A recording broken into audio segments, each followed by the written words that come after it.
Bienvenidos a Endo Podcast, el podcast de la Asociación Colombiana de Endocrinología, Diabetes y Metabolismo. En este episodio hablaremos sobre diabetes y corazón, parte 1, con el Dr. Martín Vázquez y la doctora Claudia Monsalve. Este podcast es patrocinado por Laboratorio Lilly. Bienvenidos. Un cordial saludo para todos. Somos Martín Vázquez y Claudia Monsalve Arango, internistas y endocrinólogos de la ciudad de Medellín en Colombia. Y estamos hoy para hablar con ustedes de un tema bastante interesante, que es la diabetes. Claudia, con un saludo muy especial, vamos directo al grano. Dinos, ¿qué es la diabetes? Hola Martín, ¿cómo estás? Bueno, la diabetes es un grupo de enfermedades metabólicas que se caracterizan por hiperglucemia, es decir, elevación del azúcar. ¿Esto por qué se produce? O porque se altera la secreción de insulina, o porque la acción de la insulina es insuficiente, porque hay una resistencia a su efecto, o porque un paciente tiene ambos defectos. Como tal, es una enfermedad crónica que es muy compleja, que necesita cuidado médico, y ese cuidado médico necesita estrategias multifactoriales para disminuir el riesgo de complicaciones, que en los últimos años nos hemos dado cuenta que va más allá del control de la glucemia. Perfecto, Claudia. Pero yo tengo un poquito de confusión, y es que yo escucho hablar de diabetes tipo 1, tipo 2, de otras diabetes, y cuéntanos, ¿cuál es la diferencia entre ellas? ¿Cómo puedo distinguir de una de otra? Hace muchos años, más o menos desde 1997, se estableció la clasificación de la diabetes. Conocemos la diabetes tipo 1, la diabetes tipo 2, otros tipos de diabetes y la diabetes gestacional. Comencemos con la diabetes tipo 1. Es la que ocurre generalmente en personas jóvenes, niños, adolescentes, son personas delgadas y se produce una inflamación del páncreas, generalmente de origen autoinmune, y el páncreas tiene una insulitis. Estas células beta se inflaman y dejan de producir insulina. Entonces, las personas que tienen esta enfermedad necesitan insulina exógena, o sea, nosotros le administramos la insulina como medicamento para poder vivir. Generalmente son personas delgadas y la enfermedad aparece súbitamente. La diabetes tipo 2 es una enfermedad distinta, tiene un antecedente familiar de la enfermedad, ocurre en personas obesas, generalmente ocurre después de los 30 años y el mecanismo es una resistencia a la acción de la insulina. Entonces, tiene un componente donde la prevención es importante. Generalmente puede manejarse con medicamentos que no son insulina, pueden ser medicamentos que nos ayudan a mejorar la resistencia o la producción de la insulina y puede aparecer después de los 30, 40, 50, 60 años. La diabetes gestacional es la que se produce en el embarazo, generalmente en el segundo o tercer trimestre. No hay evidencia de que la enfermedad estuviera antes de que la señora se embarace, mejora cuando nace el bebé y se explica por la acción de las hormonas del embarazo, o sea, son hormonas que aumentan la resistencia a la insulina. Tiene un impacto muy importante y es que las mamás que sufren diabetes gestacional tienen riesgo de hacer diabetes en la vida futura. Y hay otros tipos de diabetes que no son tan frecuentes, son mucho más raras y son específicas, las que pueden ocurrir, por ejemplo, si a uno le sacan el páncreas por alguna enfermedad o el páncreas deja de funcionar por inflamación como algunas pancreatitis, las que ocurren por enfermedades genéticas con alguna mutación específica como las diabetes MODY o por medicamentos como los esteroides o por enfermedades endocrinas asociadas como la acromegalia o algunos tipos de situación específica como por ejemplo las que estamos viendo ahora con la pandemia de COVID-19. Entonces, son mucho menos frecuentes, son específicas a situaciones y se llaman otros tipos de diabetes. Entonces, esta es la clasificación actual de la diabetes. Perfecto, Claudia. Entonces, si entiendo bien, diabetes es un grupo de enfermedades que se caracterizan porque el azúcar se subió.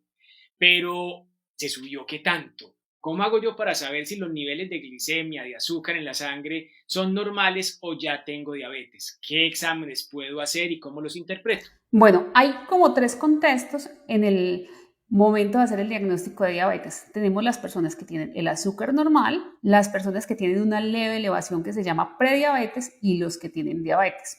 Entonces, yo solicito 3 tipos de exámenes. La glucemia en ayunas, la glucemia pre y poscarga, que se les da una carga de 75 gramos, y mido la glucemia antes y a las 2 horas y la hemoglobina glucosilada. Entonces, para yo decir que un paciente tiene diabetes, encuentro que la hemoglobina glicosilada está por encima de 6,5. La glucosa en ayunas está por encima de 126 o la glucosa postcarga está por encima de 200. Estos valores deben ser confirmados porque hay que recordar que el diagnóstico de diabetes es un diagnóstico para toda la vida y que necesita tratamiento e intervenciones. Si la glucosa en ayunas me da entre 100 y 125, yo hablo que está en prediabetes. Si está entre 140 y 200 en la glucosa a las 2 horas postcarga, hablo de prediabetes, lo mismo que si la hemoglobina glicosilada me da entre 5,7 y 6,4. Pero la prediabetes es un estado de riesgo. ¿De riesgo para qué? Para desarrollar diabetes o eventos cardiovasculares a futuro. No es una enfermedad como tal. Entonces, ahí importa la prevención. Un paciente que tenga glucosa en ayunas por debajo de 100, una hemoglobina glicosilada de 5,7 hacia abajo o una postcarga de menos de 140, está en un rango normal. Ahí también importa la prevención porque hay que hacer estrategias a futuro. Sin embargo, un paciente que llegue con una glucosa aleatoria por encima de 200, que tenga síntomas catabólicos, es decir, que tenga orinadera, que se llama poliuria, comedera, coma mucho, polifagia, ese es el término que utilizamos, o mucha sed y esté perdiendo peso, ese paciente tenemos que hacer un diagnóstico también de diabetes y no necesita repetirse la prueba.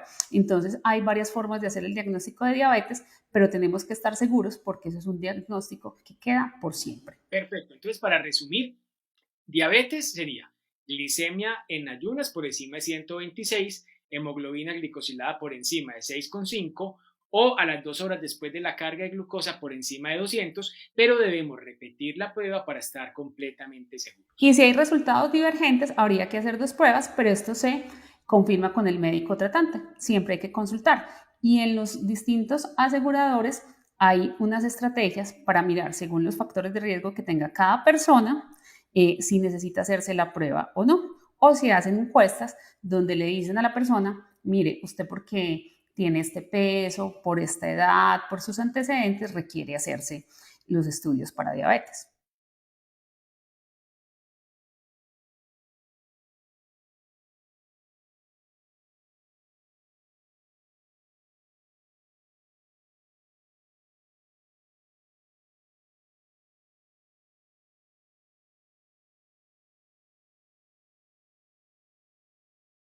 Yo te tengo una pregunta, Martín. Tú que eres un experto, ¿nos podrías hablar de la relación de obesidad y diabetes? Sí, Claudia.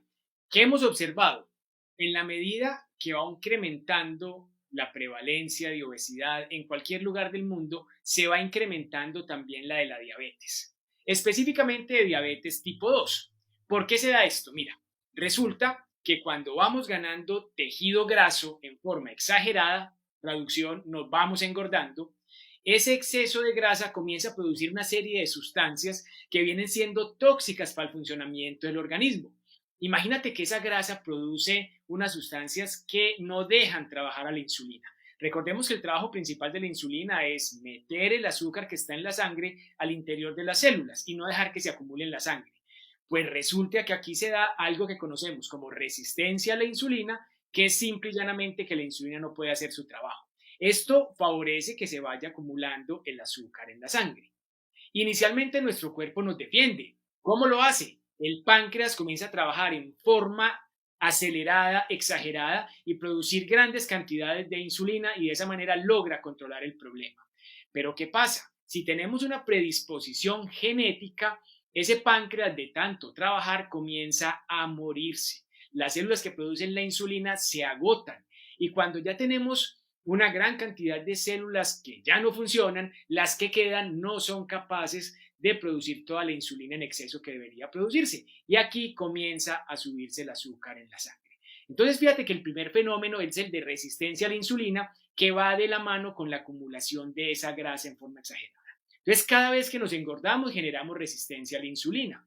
Si tenemos esa predisposición genética, nos va a dar diabetes.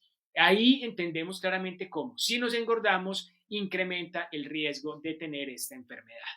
Tú mencionabas de prevención. Claro que es muy importante la prevención. Si nosotros logramos evitar acumular grasa en forma exagerada, pues el principal factor de riesgo para que se dé la diabetes tipo 2 va a desaparecer.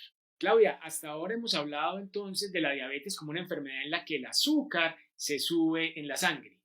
Pero cuando tú le haces el diagnóstico de diabetes a un paciente, hay temores en él y en su familia, no por esos valores, sino porque han escuchado que la persona puede quedarse ciega o puede sufrir una amputación. Eso es lo que llamamos las complicaciones crónicas de la diabetes. ¿Tú nos podrías explicar en qué consisten estas complicaciones y, sobre todo, por qué se dan? Bueno, Martín, una cosa muy bonita que ha tenido el tratamiento de la diabetes es que con el tiempo se ha demostrado que el control adecuado de la glucemia o del azúcar ha demostrado disminuir la frecuencia de las complicaciones crónicas de la diabetes, que pueden ser de tipo micro o macrovascular, es decir, dependiendo del tamaño de los vasos sanguíneos afectados. Entonces tenemos los vasos sanguíneos de la retina, del riñón o de los nervios, o sea, hablamos de retinopatía, nefropatía o enfermedad renal diabética o neuropatía, pero también puede predisponer a enfermedad cerebrovascular, a enfermedad coronaria o infartos o a problemas de la circulación de los vasos sanguíneos de las piernas. También predispone a falla cardíaca o al pie diabético o las heridas en las piernas. Entonces, por eso es que se hablaba de complicaciones tan ominosas, pero con el tiempo esto ha disminuido y los estudios muestran que el paciente que tiene un buen control de la glucemia desde el principio disminuye dramáticamente el riesgo de estas complicaciones. Entonces, es fundamental que el paciente que tiene diabetes se adhiera al tratamiento, consulte y mantenga unos niveles de glucosa que estén en un rango cercano a lo normal, y este efecto se ha demostrado que perdura en el tiempo. Entonces, si usted va bien en el control de la glucemia, la posibilidad de que llegue a esos desenlaces que se hablaban antes de amputaciones, de ceguera o de llegar a diálisis, tienen menos posibilidad de ocurrir. Perfecto. Mira, Claudia, es que uno de los exámenes que utilizamos para el diagnóstico y el seguimiento de la diabetes es la hemoglobina glicosilada. Si tú miras el nombre, glico es azúcar, oxidada es el efecto que hace el azúcar como de oxidar, y hemoglobina pues es un componente de la sangre. Entonces ahí uno puede darse cuenta que el azúcar va oxidando proteínas en nuestro organismo. Entonces cuando tenemos el azúcar muy elevada, se comienzan a dañar las proteínas de nuestros órganos, de nuestros vasos, y ahí aparecen las complicaciones. Si nosotros logramos tener ese azúcar en un nivel apropiado, la oxidación no se va a dar. Y ahí es clave entonces tratar de mantener, como tú muy bien dices, desde el principio de la enfermedad muy bien controlado al paciente, con sus cifras de glicemia en valores normales. Normales significa, ojalá, al mismo nivel de una persona que no tiene diabetes.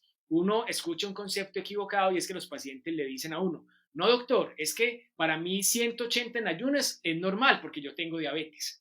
Pues no, resulta que no. Si nosotros permitimos que nuestros pacientes estén con las glicemias altas, eso va a generar las complicaciones, que es lo que no queremos que ocurra. Todo nuestro trabajo debe estar enfocado a evitar que aparezcan las complicaciones. Y esto solamente se logra con un buen control desde el principio de la enfermedad, como les decía, manteniendo esos niveles de glicemia en forma apropiada. Adicionalmente, tenemos que tener un buen control del perfil lipídico, o sea, del colesterol, de los triglicéridos, y muy buen control de la presión arterial. Cuando hacemos esto, se disminuye el riesgo de aparición de las complicaciones del corazón y de los riñones.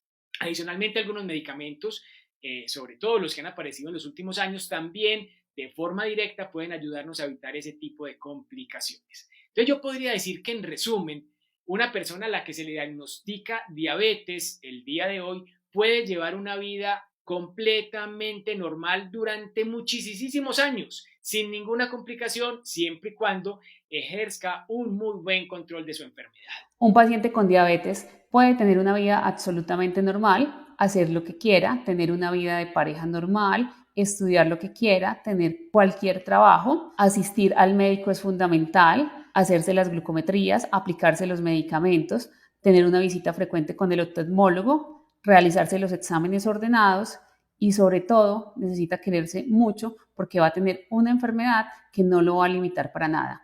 Les agradecemos mucho la compañía en este podcast. Nos veremos en un próximo episodio para hablar de diabetes y corazón y le agradezco mucho a Martín por su compañía. Muchas gracias, Claudia, y sobre todo muchas gracias por escucharnos. Hasta un próximo episodio. Chao. Este es un material con código de aprobación PPMG CO0139, elaborado en el mes de mayo. Consulte a su médico. Esto fue Endo Podcast. Los invitamos a conocer más contenidos en la web www.endopodcast.org y suscríbase al newsletter. Síganos en nuestro Instagram. Encuéntrenos como @saludableorg. Nos reencontraremos brevemente en una nueva dosis de Endo Podcast. Gracias por escucharnos.